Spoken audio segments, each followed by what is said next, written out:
So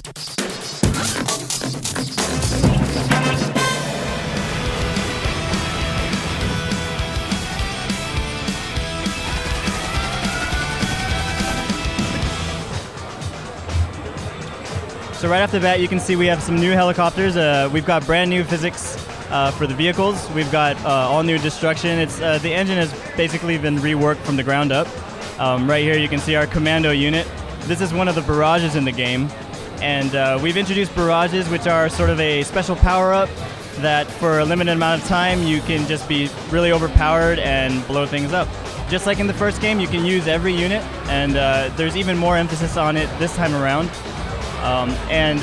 When he launches this next wave of enemies, you'll see he's going to work up to getting a barrage. We've got all new units this time around. We still got machine guns, but we've got the anti-tank units, which are good against armored vehicles. On every turret, you can hit the left trigger, and there's either going to be an alternate fire or a scope. Of course, shell cam is back, so you can see here Colin's taking the missile and actually guiding it through the air to his targets.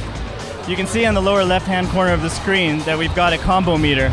And you can see as Colin goes through and takes these guys out, we get closer and closer to what we call turbocharge, which means he doesn't have to reload. And if he gets up to a 40x combo, it's going to trigger our barrage system, which is a randomly generated barrage. And now we have the artillery barrage, which is it's back from the first game. Support's going to come in and lay down some missiles and take out all the bad guys. So for our barrages, we've got the artillery barrages back, the commando barrage that you saw earlier. We've got an AC-130 barrage, we've got a B-52 bomber barrage, and we've also got a nuclear attack. For this game, we've also added co-op, both on split screen and over live as well as the versus component. We've also added mini games this time around, so those are going to be really fun and competitive. You can check the leaderboards for your friends' scores and watch your scores as they go up and beat your other friends. And we've really sort of put an emphasis on the competitive nature of the leaderboards, which we found that everybody liked the first time around, so we're starting to call that stuff out a little bit more. In the mini games, you'll have a score list on the right-hand side of the screen, so you can watch where you are relative to your friends.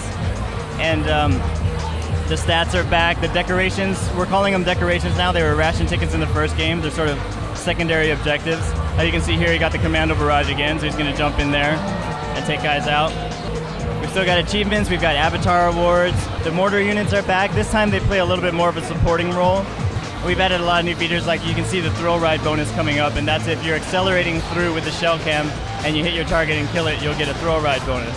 And you can see there's a wave clear bonus. So we've got a lot of just kind of fun things that we're really calling attention to for the user to get them using the units and really make it a compelling feature of the game. Another feature we've added this time around is what we're calling waveless rewind. So we find in the first game, a lot of times people would get near the end of a level and then fail, or if you wanted to get a perfect score in a level and not let a single guy through, sometimes you'd get to the last wave and then one guy would get through and then you'd have to start all over and redo the entire level. But this time around we've got waveless rewind, which will actually take you back to any point in the level, and it will remember what units you had out there, how much money you had out there, as well as the enemy units that were happening. So here you can see he's able to go back to whatever wave he wants and check his money, check his toy box health, and go ahead and rewind. So he can think, if I just did something a little bit different that last time, I'd get a perfect score or a better score. And so it's a nice feature to sort of help the users along if they're having a difficult time either achieving their goals or getting past the level. So like I said before, the entire campaign will be able to be played co-op. We've still got survival, which is sort of your classic endless waves, just to see how long you can survive.